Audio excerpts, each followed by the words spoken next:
Everyone, and may I first of all congratulate the organizers for a very successful meeting, and also I'd like to particularly congratulate the organizers for being so progressive as to add forensic psychiatry into the agenda. I believe this is one of the first times that forensic psychiatric issues have been dealt with in a conference of this size.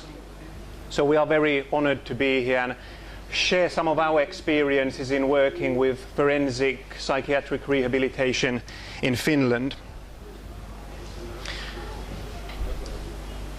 Now, first of all, just a few words about what forensic psychiatry is.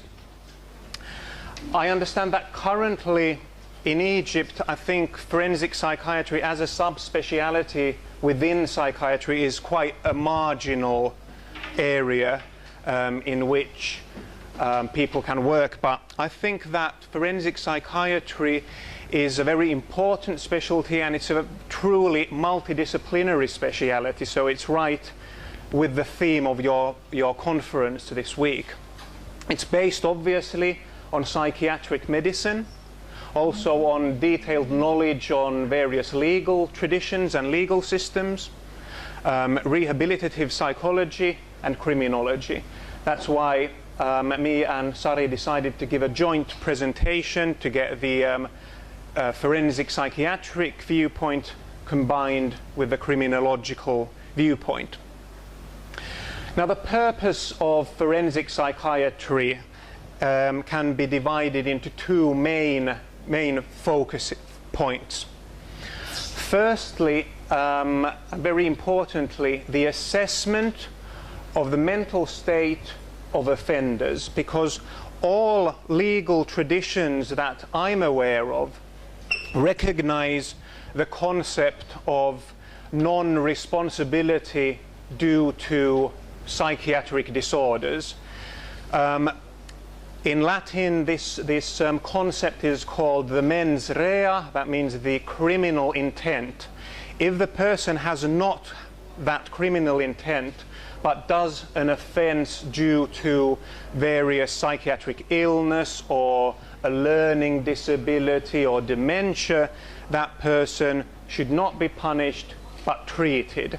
So all the traditions like Anglo-American common law, Roman civil law, and Islamic law all acknowledge this concept of non-punishability and non-culpability in cases of serious psychiatric illness. And that's why we have to have a system to assess these offenders, to answer the question, did this person understand what he or she was doing at the time of the offense? So a very typical example could be a serious psychotic disorder like schizophrenia with voice hallucinations which motivate someone to do, for instance, a homicide. So that would be a typical example where we would have to assess whether or not that person is actually responsible for what happened.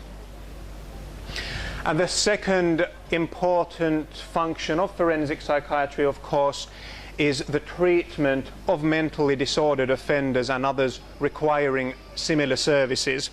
And that's particularly important in terms of preventing future victimization. So when we are treating these people, instead of punishing them, we are lowering their risk to reoffend.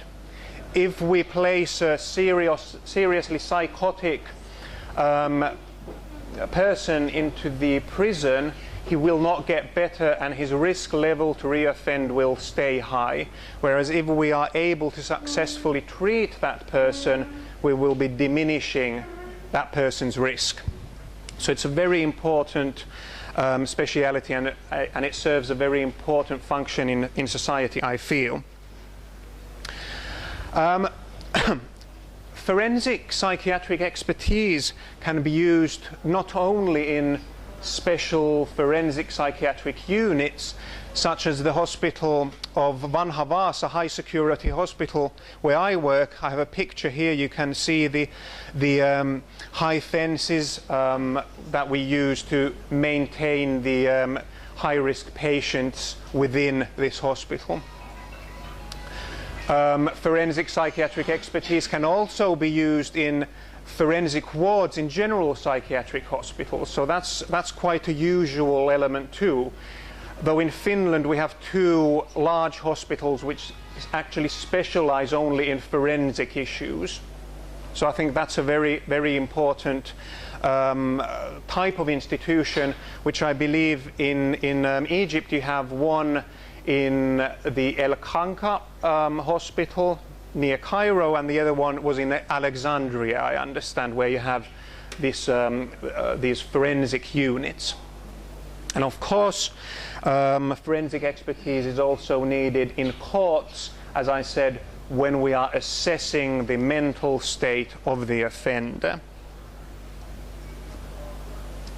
Okay, within the prison system, we are treating psychiatric illness of inmates, and when planning and implementing rehabilitation programs. Later in my presentation, I'm going to talk a little bit more about this. This is the prison where I work. We have 60 to 70 inmates, 3 women places also.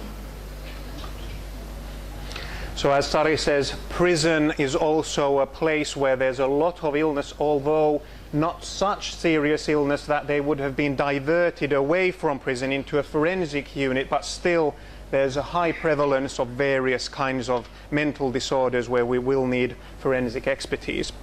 But before we progress, I'd just like to remind you of the kind of biopsychosocial human view that modern forensic psychiatry is based on. First of all, on the left you see the inherited element of the human being, which is encoded in the DNA. For instance, serotonin is one of the major elements, or serotonin metabolism, which affects how we react, for instance, in stressful situations. It also affects our mood.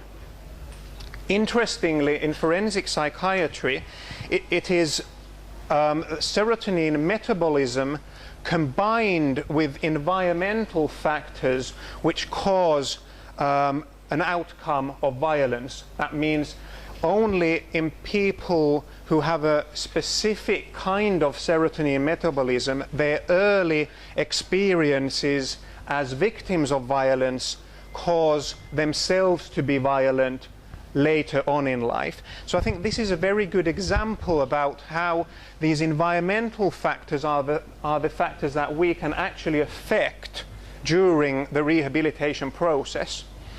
So there's no reason to be pessimistic and say that the offender was born bad and his inheritance was bad, his genes are bad. It's not so simple. You can have genetic risk factors which are then modified by the environmental factors in a very, very fundamental way. So I think this is a good idea to keep this in mind, that we don't need to be pessimistic about very seriously disordered offenders.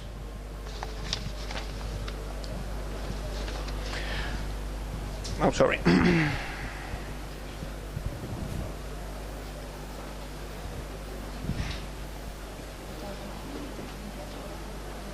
No? Sorry. Could you give me that one? Yeah, this is that, correct. Okay, thank you.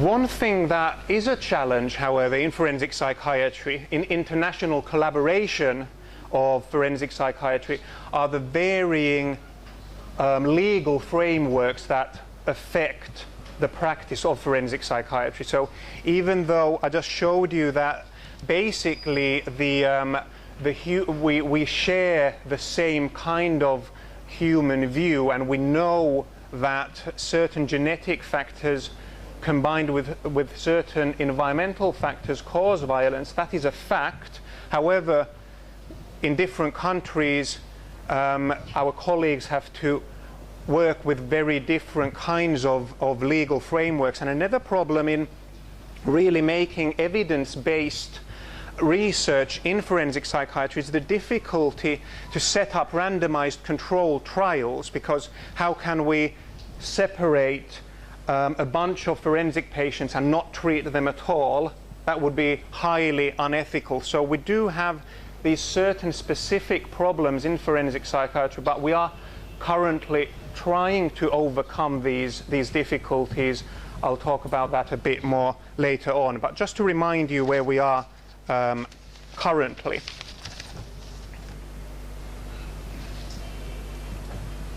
Okay, in the criminal, this resulted in a pessimistic view that nothing works.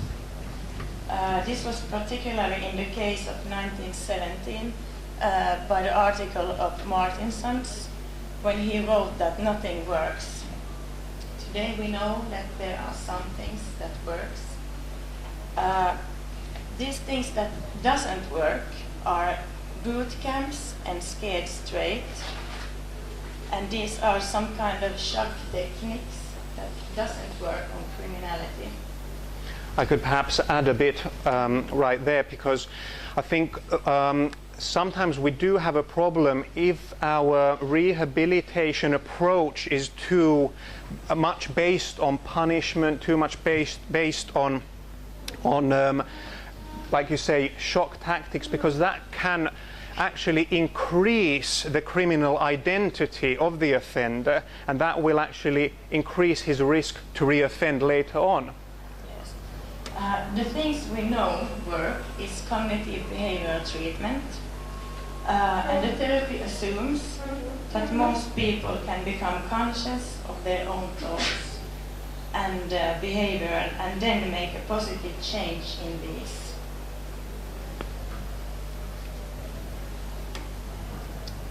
In Finland, we make an individual sentence plan for every prisoner.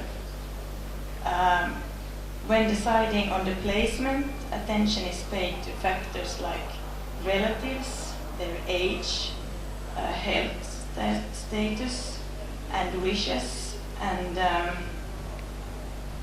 possibility to be placed in activity as work and education and rehabilitation programs. According to the sentence plan. The measurements recorded in the sentence plan are aimed to help prisoners to live a life without crime. The plan also helps to prevent recidivism. The unit responsible for the implementation and updating of the sentence plan, and here I talk about the prisons are responsible for this.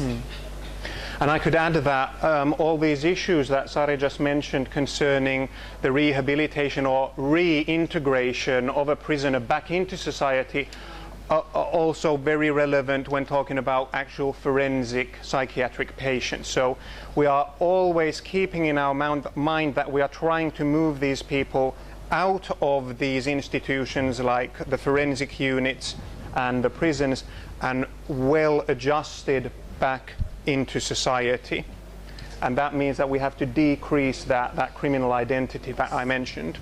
And still, the criminals I work with can say, I feel like people see that I'm a criminal when I come out from prison, because it feels like people are looking at them in a different way, and they don't have to look criminal, but the feeling is this.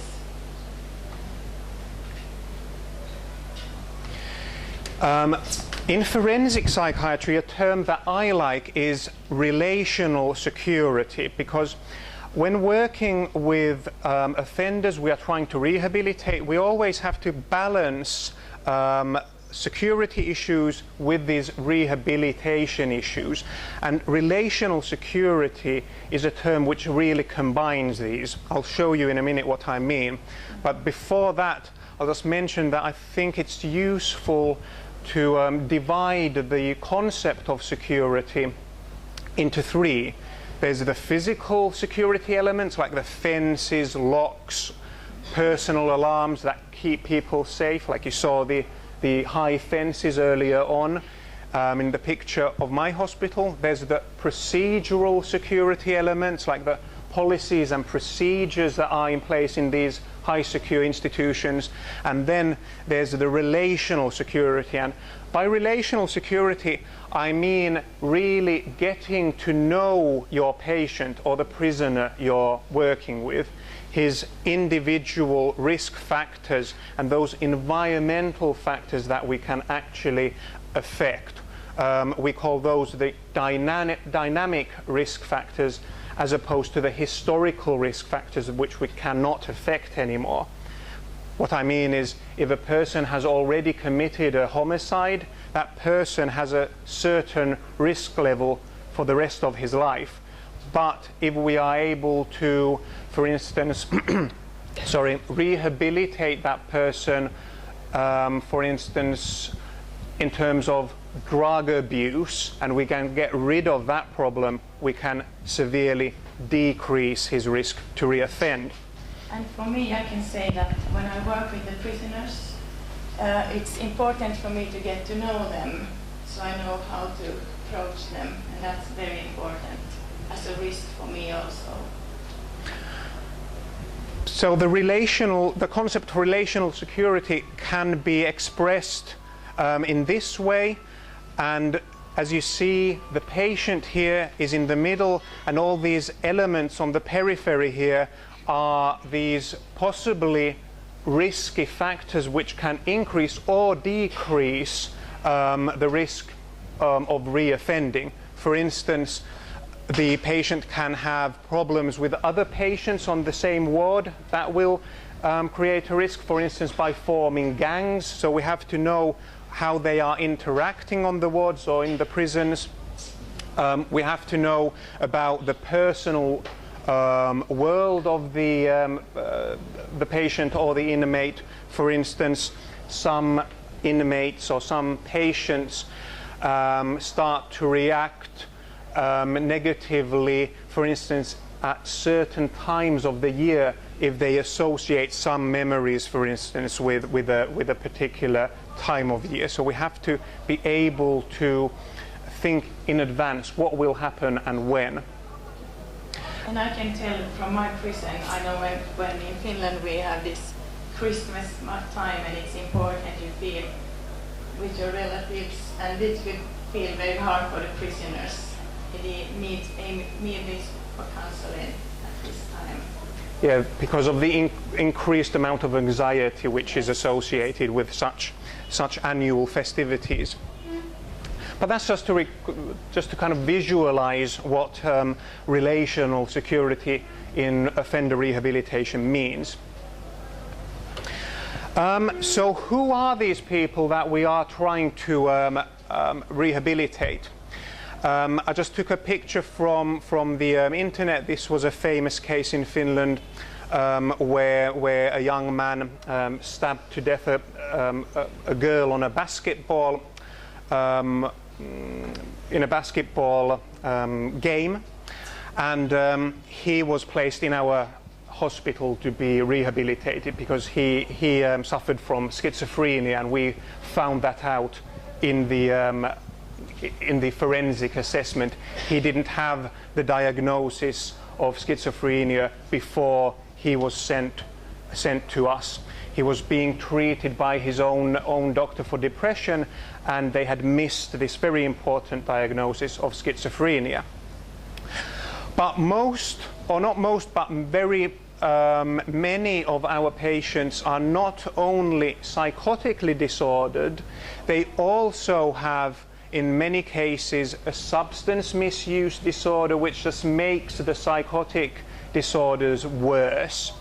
So in Finland, alcohol, benzodiazepines and amphetamine are the biggest problems in this regard. So if we are not able to focus on the substance misuse problem during the rehabilitation, the patient will very quickly relapse after being discharged, and we are back in square one. So we have to be very active in combining our therapy and focusing on the various problems. Many of our patients are so disordered that we have to resort to polypharmacy, and quite often we use clozapine. Actually 50% of our patients at Vanha Vaasa Hospital use clozapine antipsychotic. But of course, it's not only about medication. We have to be able to answer to various therapeutic needs, from taking care of very basic hygiene if the patient is in such a bad condition that the patient can't take care of himself at all. We have to be able to provide very high secure rooms when a patient is acutely psychotic and violent. As you can see, these are very heavy duty facilities in which we can seclude a patient for a particular period of time. And we always have to remember the issue that I mentioned. How are the patients reacting with each other?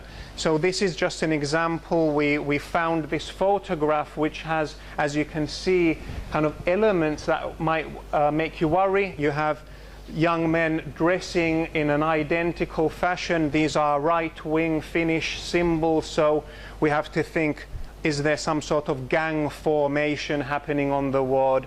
So these are very different types of things we have to keep in mind, particularly in different levels of the therapeutic process. So a person could typically go through all these elements that you see now.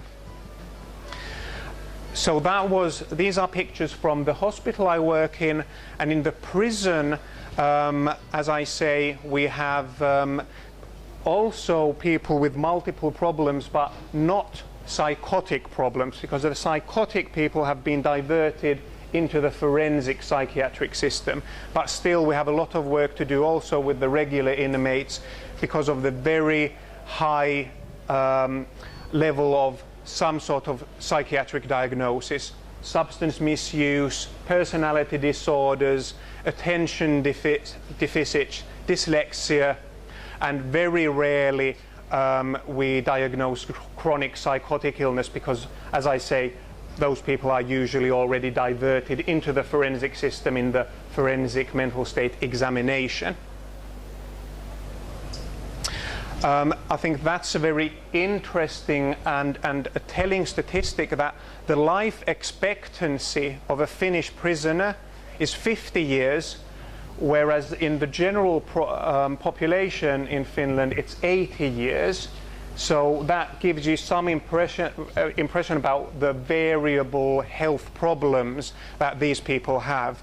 I checked that Somalia has a similar life expectancy of 50 years. So in a way you could say that within Finland we have two very, very different kinds of populations: prisoners and everyone else. And because of these individual differences, we match specific programs to specific needs and risks. High-risk offenders have more intensive rehabilitation, and low offenders, low rehabilitation or no rehabilitation at all. It's very important here to make the right risk level for the inmate, because we might increase reoffending if we place a low-risk offender in a high-risk program. So this is very important to know the risk. Yes. In Finland, we use this risk-need responsivity model, and the risk I always told you about. The next is the need principle. By need principle, I mean dynamic risk factors. Factors that is risk factors we can actually influence. We can do something about these factors. These dynamic risk factors can change influences in recidivism. And rehabilitation that don't target these risk factors don't work. The last is responsivity principle. Here we maximize the offender's ability to learn from the intervention, tailoring the intervention to the learning style of and motivation, abilities and strength of the offenders. For instance, taking into the consideration if offender can't write, there is no use of rehabilitation based on writing skills. Most important is motivation, because if the offender is not motivated, there's nothing we can do really.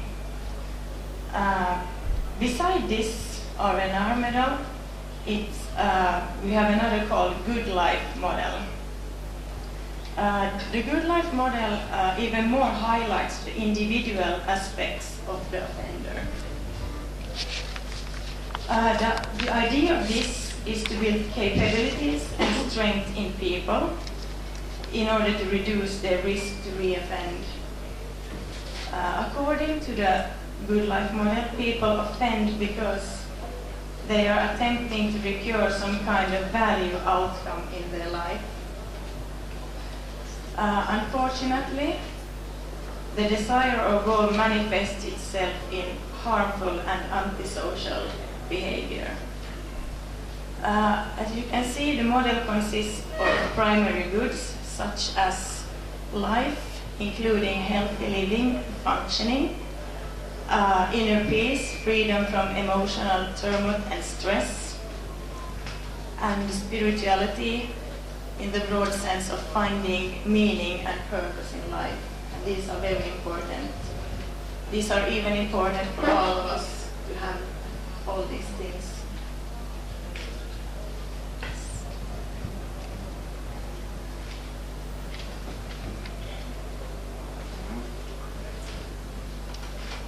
In a practical level, I would recommend a rehabilitation program in groups of 5 to 8 participants.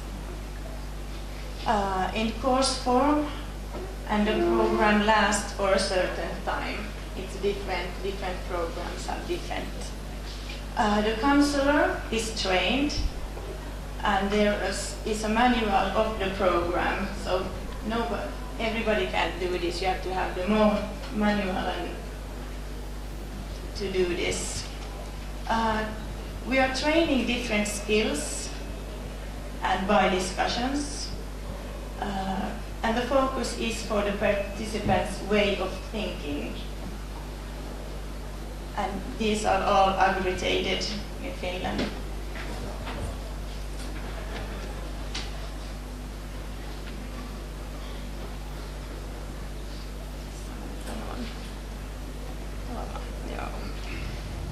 In Finland, we have a lot of violent crimes. And that's why I want to tell you a bit about this violent program. It's called Anger Management Course. This aims to reduce aggressive behavior through teaching social skills and anger management techniques and improve moral reasoning. This is developed by the prison service in England, and now we also have this in Finland. This is a very good program. As I talked earlier about the risk, this program is aimed for low or medium risk persons. It's 9 sessions. It's 1.5 hours each session. It's accredited in 2007. And this is also used in community and prisons. In Finland, the inmates can also work and study, and this is a form of rehabilitation. Prisoners work in and outside prison. Work performed in prison is either work that maintains vocal skills, or work improve the working capacity and abilities. because these people have never worked maybe one day in their life. So in prison we're gonna put them back to working in the society. They have also an opportunity to study. In Finland we have a cooperation with the nearby Education Institute. In the prison where I work, we have metal work, and after prison they can do the metal work in an open school also. So we try to get them back to life and to work. Prisoners can always study, and we have a cooperation with the nearby education. On a certain condition, prisoners may also study outside prisoner, but the prisoners has to be very trustworthy, so we know that it's gonna work out fine. There is less than 10% studying in prisons. So we can see that 40% are working and just 10% studying. So this is maybe something we can work more on. So just as a few final thoughts, I think the main message is that we have some programs which we know that work. We know about some programs which have not worked very well, but there's still a lot of work we need to do within forensic psychiatry to really kind of establish a solid ground of evidence-based programs and therapeutic approaches. And currently within the EU we are starting out a collaboration of various countries within the EU, in which we are going to kind of share our clinical experiences and exchange research ideas and research results.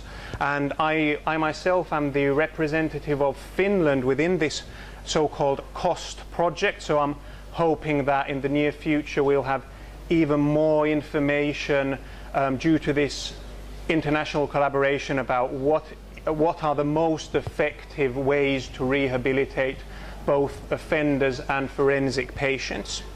So that's something in the future. I think the cognitive behavioral treatment is very good, but I think if we have some more research, maybe we can find new things that work also. And just as a kind of a final advertisement really is that we are both involved in White Ray and Delving consultants which are specialized in consulting within forensic psychiatric systems due to work, for instance, that I'm going to present on Thursday on a developmental project that we did in Kosovo, where we kind of went through the entire forensic psychiatric system there and really kind of developed it, and actually a new forensic hospital was built there. So that was a very interesting project. You'll hear about more on Thursday. But just as a final idea, if anyone is interested in developing forensic psychiatry in their own countries, we are more than happy to contribute. So thank you very much. Thank you.